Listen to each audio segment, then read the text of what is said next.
after I got over 20 rejections, I will still cry and still be upset. But I don't regret doing it. It sounds kind of insane, but I didn't want to keep carrying that pain by acting like it doesn't exist, or that I wasn't hurt or affected by being rejected over and over again. Everything that I do today matters to my future self, and I either wallow or I get up. I want you to know that if you're in a hole right now, you're not the only one. Welcome to Renovating the Soul. I'm your host, Alexandria Robinson, and this is a podcast about the real, unglamorous work of becoming. The work that actually requires something from you. Hard questions, honest answers, and the willingness to look at the foundation you were handed and decide what you want to build on it. That's what we do here. So wherever you're coming from today, I'm glad you're in it with me. Let's get into today's conversation. I didn't plan on having to say this. In episode 19, I shared with you all that I was going back to school, but I didn't say what kind or what school for this exact reason. Because if I didn't get in, then I wouldn't have had to say anything. But I also didn't plan on not getting in. Like, you couldn't have told me that at the beginning of that journey that I was not going to get accepted anywhere. But here we are. So yes, I didn't get into law school, and it hurts so bad. So let's talk about it. Welcome to Renovating the Soul, where we turn the mess into something meaningful. I am your host, Alexandria, and I am so excited that you have joined me today. This episode is going to be hard for your girls. If you've ever set out to do something and it didn't go the way you planned, if you've ever chased something hard, a job, a program, a relationship, a goal, and you got to know that you weren't expecting, then this episode is for you. I wish I could tell y'all that this story was from 5 or 10 years ago and I have the other side, but this is something that it was still going through, that I still haven't made full peace with, but it's life. I have to take it for what it is. I'm talking about it right now because I'm still in it. I'm still figuring it out. And so if you're currently sitting in a fresh disappointment, I want you to stay with me. So you all know here on Renovating the Soul, we like to define our terms. And one of the things you're going to hear me talk about that is at the center of this is rejection. So let's define rejection. It is the dismissal of something as inadequate or unsuitable. And I've always said that I'm not good with rejection. Now, when I've said that, it can be in terms of whatever, like a relationship, a job, even kind of seeing rejection as like critique or feedback, like negative, like when you have this idea, but then someone's like, oh, I don't like that.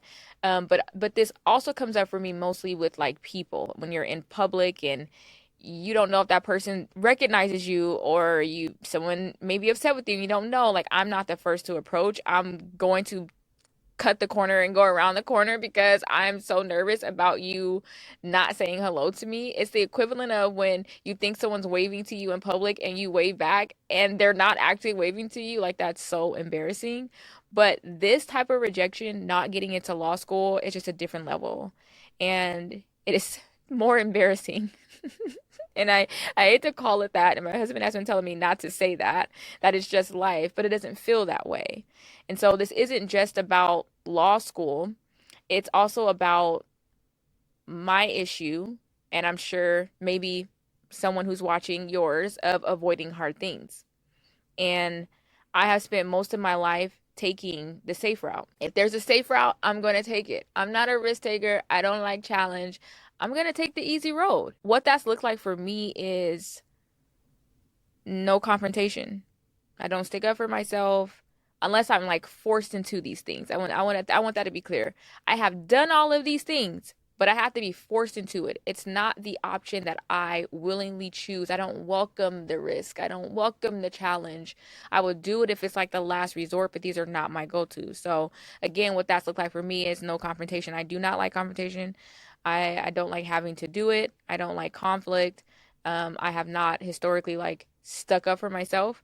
It also has looked like doing things that I'm already good at and then calling it a grand accomplishment. So, I know I'm a great public speaker, right? And then I go and I do this event and I'm like, yeah, yeah, patted myself on the back, but it's like you're already good at that. That wasn't a challenge for you, right? The how this has also shown up is talking myself out of challenges before I've even tried. We're going to talk about that more, but talking myself out of things that seem risky or that seem hard, and then also running from things, again, same thing, like that I perceive as too hard or too risky. So those last two kind of really go together. But the application of this is when I applied to graduate school at Azusa Pacific University, I really wanted an MBA. So I went to Clark Atlanta University, got my business degree, amazing school. I've already talked about Clark Atlanta. I love Clark Atlanta. And my professors were all great. And the next step, like the obvious next step for a business major, is getting your MBA. But your girl was too afraid to take the GMAT. And for whatever reason, I don't know if it's like hearing other people say this, or I honestly don't know where it came from, y'all. Like, I really don't. But I was telling myself that I was a bad test taker, that I wouldn't be able to pass the GMAT or the GRE or whatever test was required to get in. So instead of going after the MBA, I applied for my Master's of Arts in Management. And I did not like the program. I found out when I got there that because there are no barriers to entry or no requirements, no test requirements, a lot of the students at Azusa were doing this program because it was easy, because they had been able to graduate in 3 years and they wanted to continue to play sports for Azusa. So this is the program that people would do when they want to play sports. So not only was I coming from Clark Atlanta, this amazing business program, right, where we're doing fortune or presentations in front of Fortune 500 companies, we're building marketing plans for real small businesses. We have to dress professional twice a week. All of these things, right? To then this management program where the kids don't really care. They don't know how to dress. They don't know how to present. They don't know how to put a business plan together. And I'm sitting there like, this is crazy. And I remember standing in the hallway of the business school at Azusa and watching the MBA students come out of class, and it's like a scene out of a movie. It's like slow motion, and they're all dressed up in their professional attire. And I remember sitting there and literally thinking to myself, that's where I belong. Oh, it was like watching them dap each other up. I know this probably wasn't happening, but this is how I remember it. They're like dapping each other up, and they're high-fiving, and they're coming, and they look so serious. And I'm like, that's where I'm supposed to be. But I settled.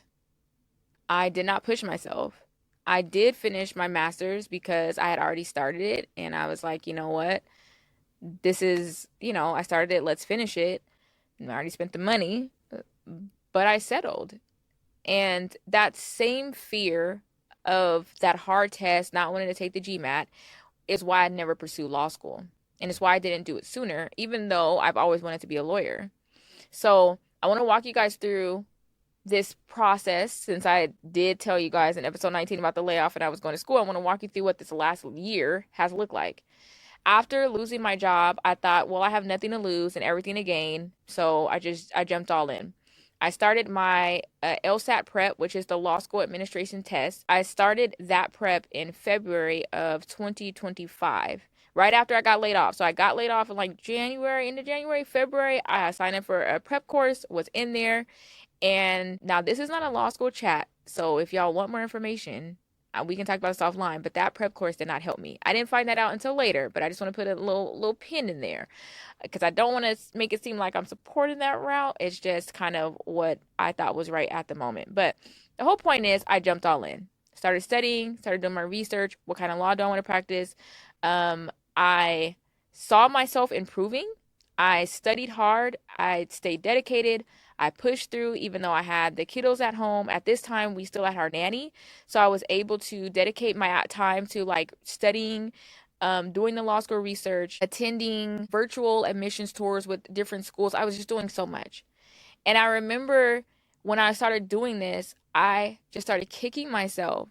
And I was just so frustrated and crying because I was like, I should have did this when I was single.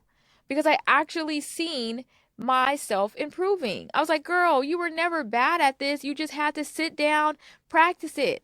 That's all it took. Rarely do people come to anything where they're an expert already. And I don't know why in my mind I thought that. But I was just so frustrated at the process itself. But then I was frustrated that, girl, if you had did this in your 20s, you would have excelled. If you would have did the GMAT, you would have excelled. So I had to accept that I was there. I had to accept that, okay, you're doing this now, married with 4 kids. You missed that opportunity back then. And as I was going through this journey, one of the biggest lessons that I have gotten from this whole process was how much that I can learn from my mistakes. Part of that rejection, not taking risk, not taking challenges is not looking at my mistakes or wanting to ignore mistakes, not accepting critique, like I'm not good with feedback or critique, all of those things because I don't want to think that I'm doing a bad job.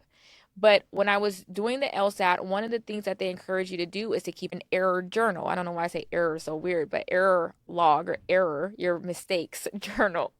And I didn't take it seriously when they were saying, when they were recommending it, because I was like, I don't want to highlight all the ways that I'm messing up. I don't want to see what I'm doing wrong. I don't want to know that I'm failing when I already know I'm failing and this and I'm struggling. I don't want to see that I'm struggling. I don't want to highlight that, right? But without the error journal, it felt like I was messing up on everything. And then with it, I could see exactly where my patterns were, what traps I kept falling for, and I could start training my brain to get better. I took the LSAT 3 times. I increased my score by 5 points and I never went backwards. And in the LSAT world, and according to like the admissions people I talked to, that is significant. A lot of times people either stay where they're at or they go backwards, but they don't have a lot of big leaps. And even in my practicing by myself, my score, I had issues with timing, but my score was a lot higher in my practice than it was on my actual performance. That was all from looking at my mistakes.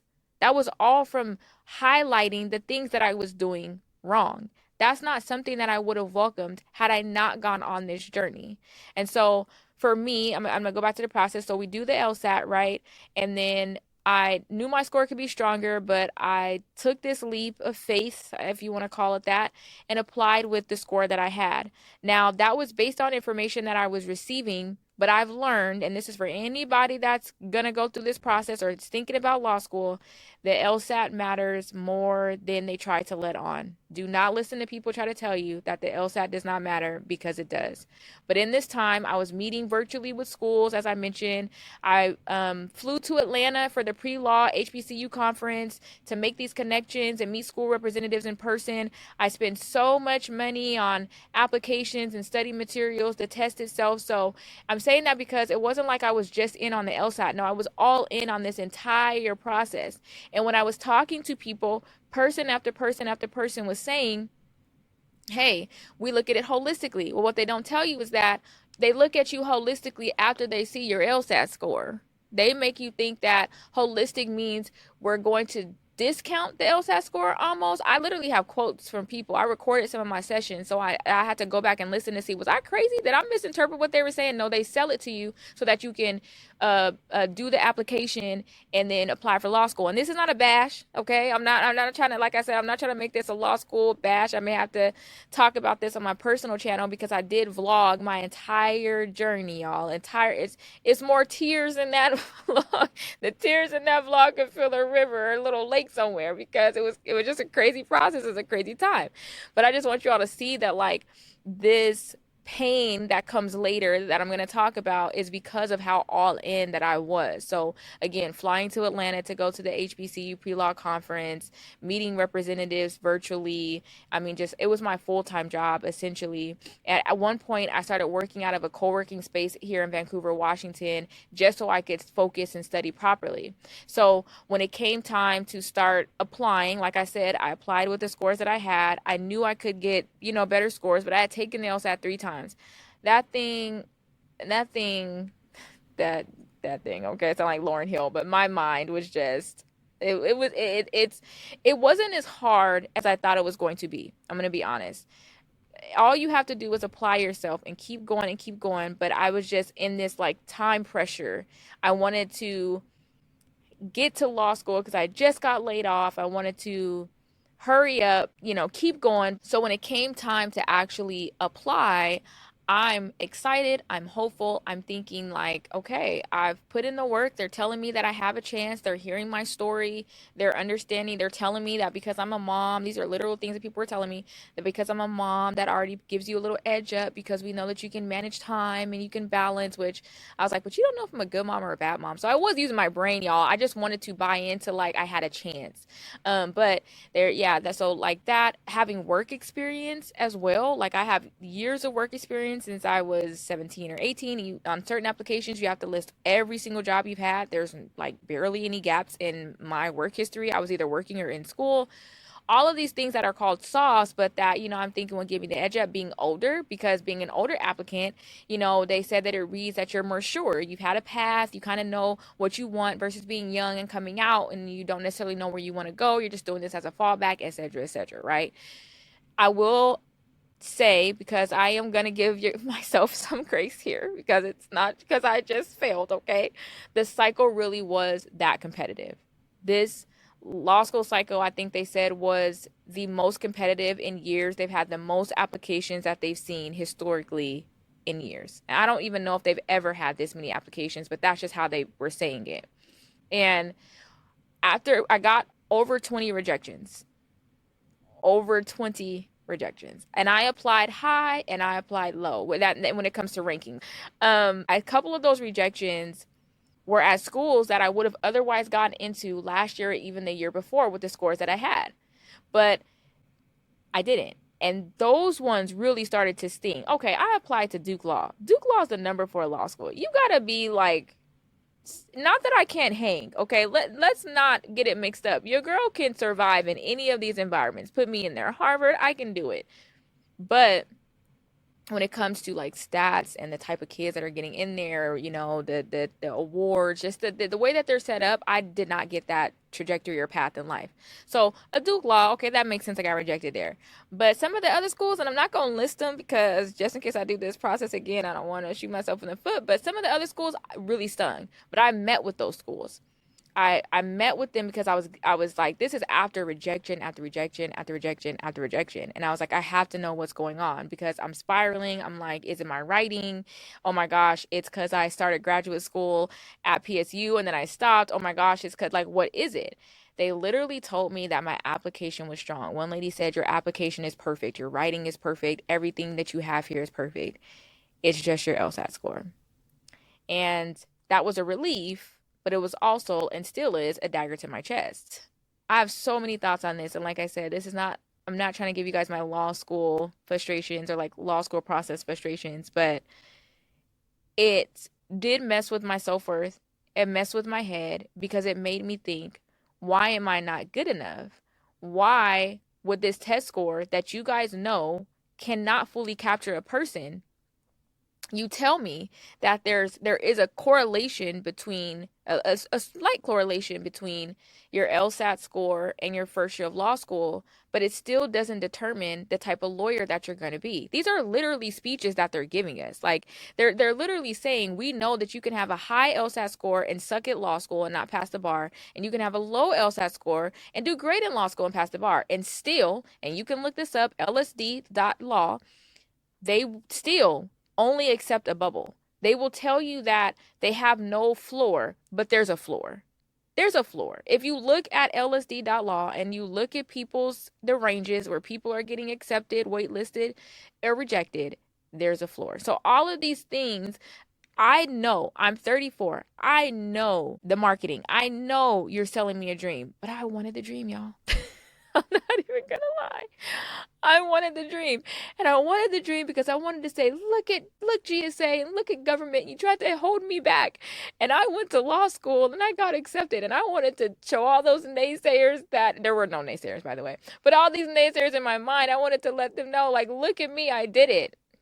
That's not what I'm here to tell you guys. Like, getting those rejections almost, and hearing that about the LSAT score specifically, actually almost validated my wrongness in the fact that I never tried. And I went to Quincy and I was like, see, this is why I never tried. Like, this is why I actually didn't do this process because look at what's happening now. I was not right to say that I should have never tried. I was not right for not trying in the past or telling myself that I was bad at tests or not taking the risk or not doing the challenges. But when these rejections started coming back to back, I'm like, see, this is why I don't take risks. This is why I don't challenge myself. This is why I never tried this. But that's that doesn't need to be because now I have a new perspective of my capabilities. And I'm telling this story because I told y'all I was going to school in episode 19 and it felt wrong to like skip over this and try to come back to the podcast and start talking about something else because I had always planned on coming to celebrate with y'all and be like, yay, this is what happened. And I got into law school, y'all, and I'm not going to be doing the podcast. So it's like, why wouldn't I come and tell this other side? Why wouldn't I come and say, you know what? I had these plans in my mind. It didn't work out that way. I had to admit this out loud, as I said in episode 20, to avoid from spiraling further. I told Quincy, looked him dead in his eyes. I was like, I will not, I just refuse to not be honest that I didn't get in. Because if I had started going around when people were asking me about law school, like, did you get in? How is it going? Did you get accepted anywhere? And I had to keep telling people, no, not yet. Or, oh, this cycle was just so competitive. It was literally going to put me in a deeper sadness. I was feeling, it would make me feel more shameful and more embarrassed, and I don't need to because it's life. I'm not the only one who got rejected. I'm not the only one who lost a job. I'm not the only one going through the things I'm going through. It is life. And why do we get so ashamed of life? So I started practicing first with my close family, and I love my family dearly. I told my parents, I told a few cousins, and I love them dearly. And they're so funny because it's racism, it's discrimination, those people are insane. And I'm like, no, it's just I wasn't good enough this round, you know. But I love them. I'm not gonna correct them. Family's gonna ride for you, and that's what they should do. Okay, yeah, have my back. Okay, tell me those people are silly for not letting me in. Like absolutely, right? So I don't. I'm not mad at them for that energy. We want that. We want that. But I know I'm like, no, it's not those things. They don't even know me. They can't see you, and you can't put your race down on your application anymore. So it's not that. Like it's just I was not good enough, guys. Like this was just not my time, and that's okay. Then I practiced with some friends at a brunch I held. So I hosted a brunch at my house, had some girlfriends over.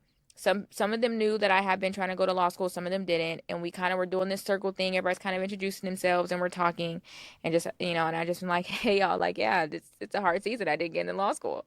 And it's embarrassing to have to say that out loud and to have to admit that in front of, your friends and tell them who were so excited for you. You rarely kind of get that part. Usually if someone comes back to you, they're like, "Oh, I didn't get into law school, but I didn't have a but.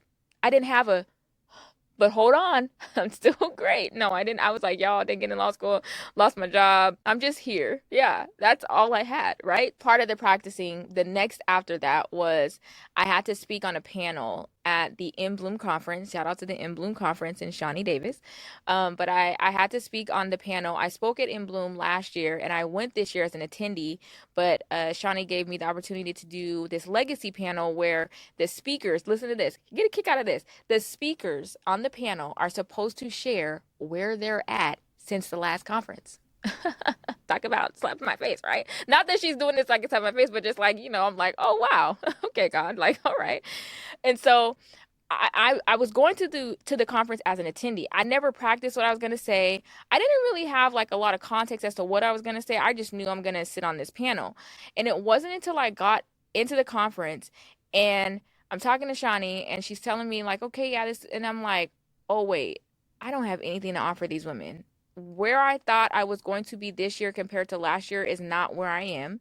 I told a small group of them last year that I was going to law school, and I'm sure they were pretty excited to hear that, I got accepted and that these were my plans. I told Shawnee, my friend Shawnee, that like I'm getting ready to move. All of these things that I was thinking was gonna happen, and I have to sit on this panel, and none of that's true. And I almost backed out. I was like, I don't have anything to offer. But I didn't back out. I sat there, and at first I started to try to paint everything in this kind of better light. And in Christian world, and I think just in life, we want to give good stories. We want to give a pretty bow on the package. And as I was listening to the other women, I realized that exactly what my story is exactly what I needed to share because I was the girl on the other side in a rough season, in a horrible relationship, down on my luck, or just going through, and I'm looking at these beautiful women and I'm wondering, but have you ever been through anything? You've told me your beautiful stories, but like where's the mess in it all? And it's always in hindsight. It's yeah, I was down, but now I'm up. But we don't talk about what you did to get up. And so I sat there and I was like, no, exactly where you're at is exactly what you have to share. And that's exactly what I did. I was rough. I was raw. I was just giving it plainly. I didn't say I was lost because by that time I knew not to be saying that. But I did say, I felt lost. But these are the things that I've come to understand. Didn't get into law school, but it's more than that, right? It's like I talked about in the last episode. It's the church, it's this, it's all of these things. It's like not having any friends. I'm a friend person. I've always had friends. It's like, being home again. It was just like a compilation of all these things that I'm sharing with these strangers. And y'all, it wasn't until later on that night when I got home that I said, or back to the Airbnb, and I was like, oh my gosh, I just told a group of strangers that I didn't get into law school. I just told those ladies that I didn't get in and that I don't know where I'm going and I don't know if this, like, where God is in all of this. Like, I was just very brutally honest. And I don't regret it though. I don't regret it because it's life. I wish I could tell you that even with all of that practice, it gets easier to have to admit. But in sitting here, even before I started recording, I'm like, oh God, I have to say this again. Like, I have to sit here and say it again. But I'm also sitting here to say that my life didn't end. It's like the rejections were punching me and punching me and punching me, but they were also making me stronger, which it's hard to even say because I don't even want to sell it like it felt so good or that I seen it that way. But sometimes the things that we think are working against us are really making us stronger, even if we don't feel that way.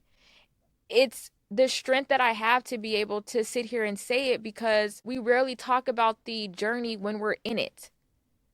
And like I was saying earlier, the reality is I'm not experiencing anything that someone else hasn't already. I was one of thousands who didn't get into law school just this year alone. But you know what I thought about?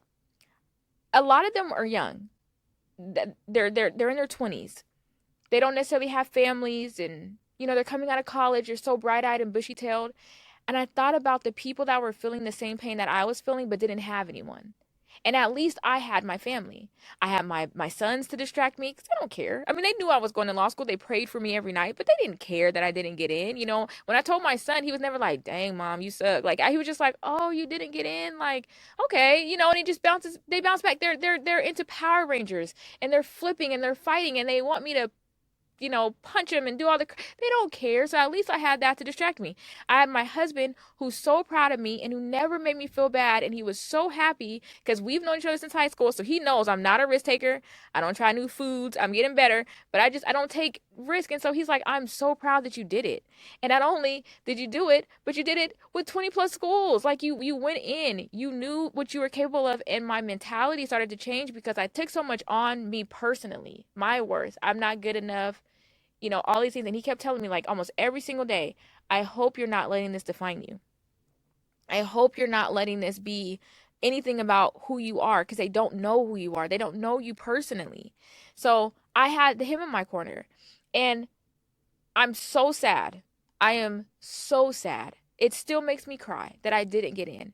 I wish I could say that I regret doing it, but I don't. I will still cry and still be upset. But I don't regret doing it. It sounds kind of insane for someone like me. It sounds crazy even coming out of my mouth. But I want you to know that if you're in a hole right now, you're not the only one. And I want to stop here for a second and speak directly to whoever is in the middle of their own rejection right now. Not the one from 5 years ago that you've already healed from, but the fresh one. The one from the other day, the other week, the other month, or even just a few months ago. The one that you really haven't discussed or told people about yet, the one you're embarrassed by, and I want you to know that I see you. And I want you to know that the sadness is real, the grief is valid, And that getting back up doesn't mean pretending it didn't hurt. No, it hurts. It's hard for me to even say it out loud because I'm not there, but there is another side. There is another side. And I thought that once I got laid off, I had to keep going. I had to keep going. I had to keep going. And right now, I really don't have to do anything. I'm asking myself, okay, I'm not where I want to be, but what if I'm exactly where I'm supposed to be? And that same thing of nothing bad has ever happened to me. It's all about this mentality shift. I had to keep digging and saying it and asking myself, what's really bothering me? What's really bothering you, Alexandria? And it's layered. It is, but it's nothing that invalidates who I am and who I've been and the type of lawyer that I could be one day. I had to realize that, yeah, you get back up, you say you didn't get in, you don't let anyone shame you for that because it's life. It's literally life. I came back, I got back to this podcast, and I get to do it in the messy middle. It's not the story that I wanted to tell, but here we are. And I was laughing the other day because I'm like, you know what's funny is that I was going to put myself into law school. I had an opportunity to take a full break. I came back to the podcast. So after this season, I really will like sit down and take a break. I'm just so used to moving. It's a complex of mine. I haven't really figured that one out. But anyways, the worst thing that I could have done was to act like it never happened. Like seriously. I don't know what it was about this time in my life that I was like, I cannot act like this didn't happen. And it's probably because I wanted this so bad. Because it felt like I was finally going after a dream. It was going to come true and then it didn't. And I think that's why the pain was also, I feel like the pain was just as big as the dream. The pain of not getting it was just as big as how excited I would have been if I did. And I didn't want to keep carrying that pain by acting like it doesn't exist or that I wasn't hurt or affected by being rejected over and over again. Do you know how many stories there are of people who were rejected, who, didn't get this job they were going after, doors closed? I mean, we were just watching the I don't know exactly what it's called, but it's like the Kevin Hart comedy competition. I don't know what it's something silly like Funny AF. There you go. And Kevin Hart is saying how every closed door just opened up another one. Like he didn't get on SNL, and you look back at that and you're like, they're crazy. But he didn't get on SNL, but it opened up. I think he said like Soul Plane for him, right? But if you watch Shark Tank, you listen to the stories of the sharks, and they talk about their personal stories, but they talk about the stories of their. A lot of them are immigrants, so they're immigrant parents and grandparents who came to America not speaking the language, not knowing what to do, but they made something of themselves, right? Closed doors, people pushing you aside, and then you listen to the sharks themselves, and they talk about bankruptcy, they talk about failing businesses, they talk about all the no's that they've gotten, but how everything kept pushing them. That resiliency comes from those, again, like I talked about, your mistakes, acknowledging your mistakes. The resiliency comes from getting kicked down and having to get back up, making the choice to get back up. And here's the thing, you have the choice and you have the power to get back up. No law school rejection, layoff, no, nothing has to stop me. They don't have the power to stop me. I only have the power to stop me. And I figured that out, and I thought, you know what? Your girl's going to get up. It's not a plan. I don't have a plan. I don't have a 5-year plan like I'm used to. It's just every day I am making the decision to do something. Every day I am making the decision that whatever I do now, my future self is affected by. That whatever I do today is pouring into my future self. What do I want that to look like? Sadness, crying, wallowing, why me? Oh my gosh, this is horrible. My life is crazy. Why did I do it? Or reading a new book, spending time with my kids, teaching my children their colors and their ABCs and watching them grow. You have options. And even if the rejection is your own, because sometimes we reject things as well, right? And sometimes we regret that or whatever that looks like. But whether it's a rejection that something that you rejected or you being rejected, you still have the option to get up and make something from it and do something. Again, not having a full plan, not needing to go into the next 5 years or my 3-month plan or whatever it is. If you need that, that's great. But I'm just saying it's not required. But you just make decisions each minute, each hour that I'm gonna do this, right? And right now, for me, I'm excited about this podcast. I came back to this with, I actually left this with so many ideas. So it's not that I was lacking ideas. I thought about this podcast throughout the whole journey, and I felt so bad that I was like neglecting the podcast to do law school. But I just knew that law school was going to open up so many doors for my career, financially, all these things. So I needed to be all in. But coming back, I was like, oh my gosh, the ideas were like sitting on my chest. That's how I describe it, where it's just like bam, bam, bam, bam, bam. So I'm excited about this podcast. I'm excited to spend time with my kids, my family. I'm excited to read. I have a good list of books that I'll share with y'all that I'm so excited to read. I'm also excited about the fact that I don't have to go to school. I don't have to study right now. I didn't have the stamina to jump back into LSAT studying or to get back in there. And honestly, I didn't want to. And I didn't have to. I just wanted to do me, so to speak. Like, I wanted to use the time that even my husband is giving me, where he's like, you don't gotta rush back to work. You don't gotta rush to school. I get to come up with like new meals, and it seems so minor and so small, but they're so fulfilling for me because I haven't gotten this. It's always moving. I've had a nanny, I've had a babysitter, I've always had someone else, and it's like now it gets to be me. And every day my children are doing something that is absolutely hilarious, also annoying, because we're not going to act like it's not annoying.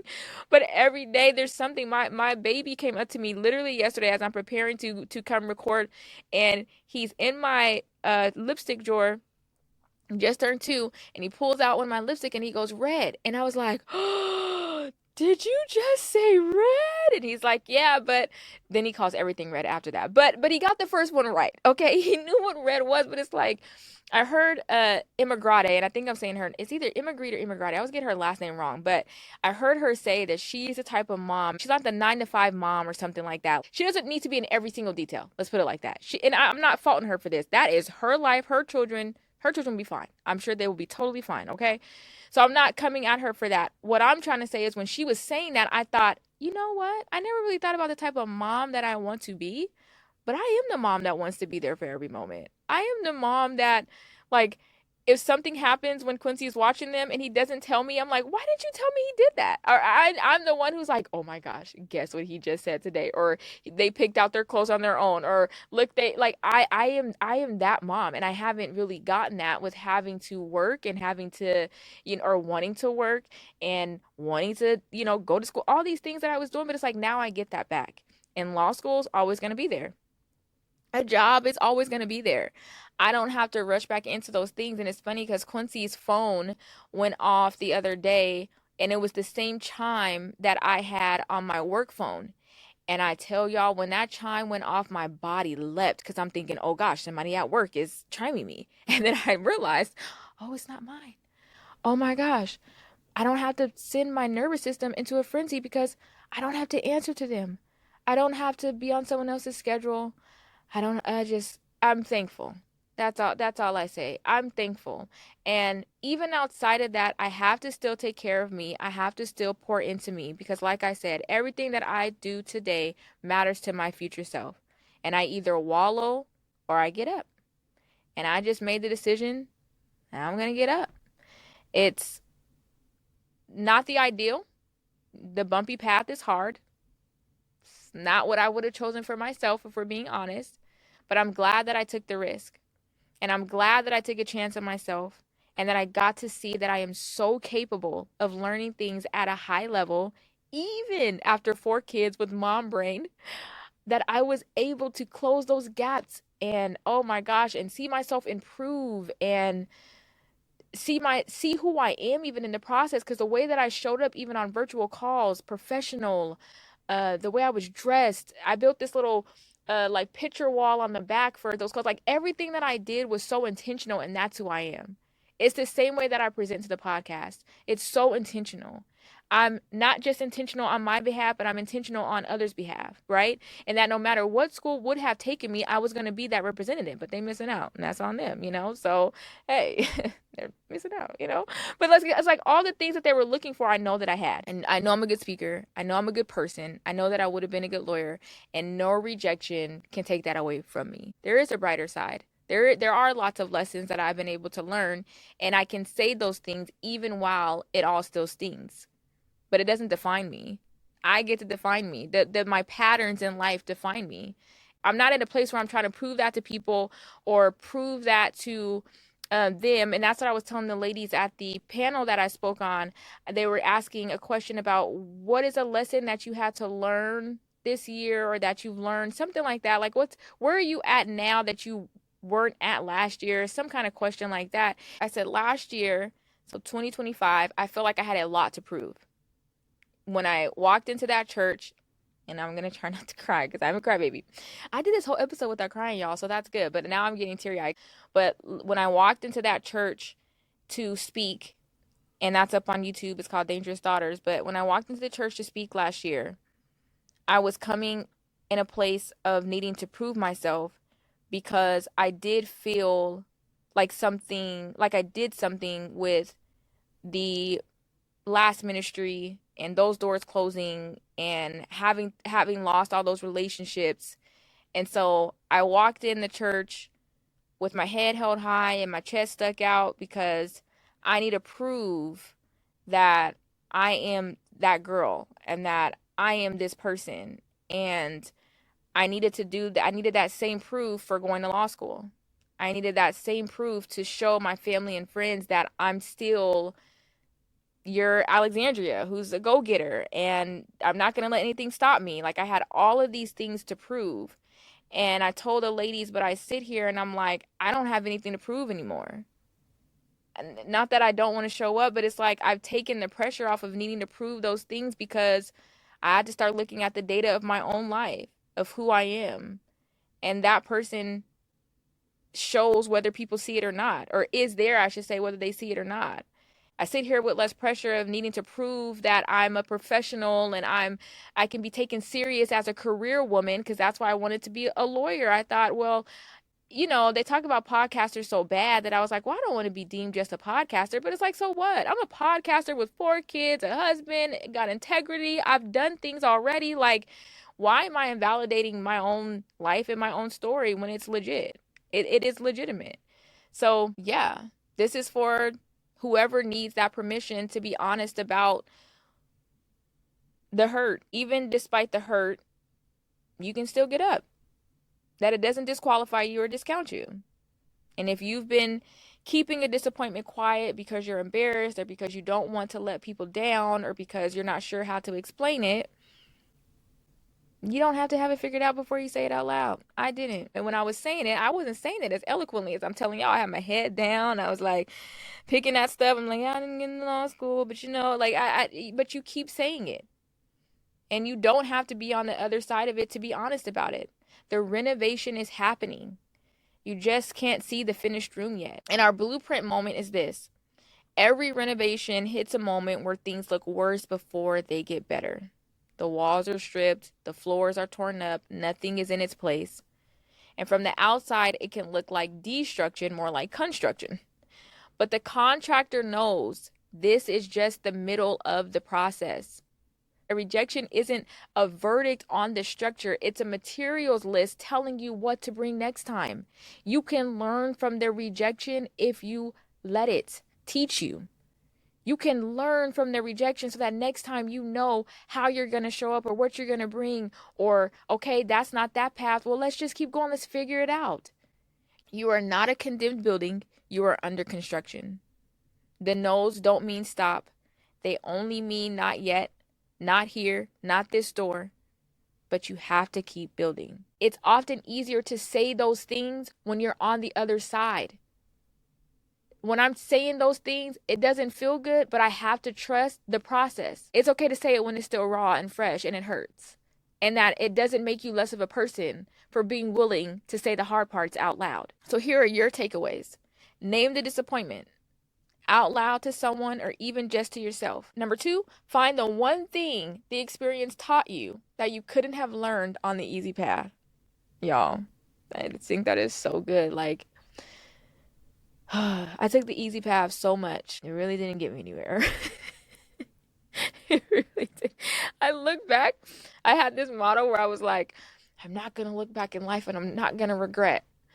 I have it tattooed on me. It's called "It Used to Be," where it's like, you don't look back on the past. You don't, not that you don't look back on the past, but you don't look back on the past and regret. I'm gonna live without no regret. I went through that phase in my 20s, and y'all, I'm 34, and I sit and I'm like, no, I got regrets. I got regrets because I took the easy path, or because I didn't do what I should have, or I got caught up in chasing boys more than like, focusing on myself. Like, no, I'm not a bundle of regret, but I for sure got some regrets. But it's like there is so much more that you're gonna learn from the bumpy road than you will from the easy path. That's just a fact of life. Number 3, ask yourself, what does keep building look like for me right now? I just hope that y'all don't make me feel bad for not getting into law school. No, I'm just kidding. I don't think y'all will. But I was thinking of how on social media they're like, you should have kept that to yourself. I'm like, should I have kept this to myself? But no, I shouldn't have. And I don't regret it. And I'm still in it. That's why, again, this season is coined the messy middle. But if you all have like stories or experiences that you want to share, even just encouragement. I will take whatever encouragement that you all have of your own stories where you were down and you didn't see how it was going to work out and it did. I would love to hear from, people who are lawyers now or in a career field that you didn't necessarily know that you were going to be in, or one that you were striving for and didn't think it was going to happen, but it did. Like, I would love to hear your stories, your encouragement. And then also for those who you may need encouragement, you might want to talk about the things that you don't want to talk about with your family because they're too judgmental or because they're not going to get it. You want to share it with someone like me because I get it. I'd love to hear from you directly. So you can email me or you can find me on social media and direct message me, but let's chat. Like, you guys know my inboxes, they're always open.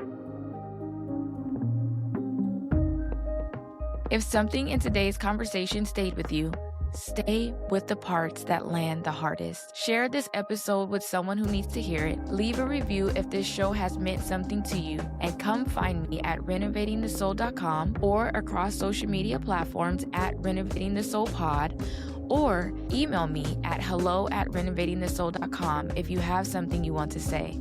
I read everything and I love to hear from you all. Your soul is your home. Let's make it a place you actually want to live. Until next time, keep doing the work to renovate your soul.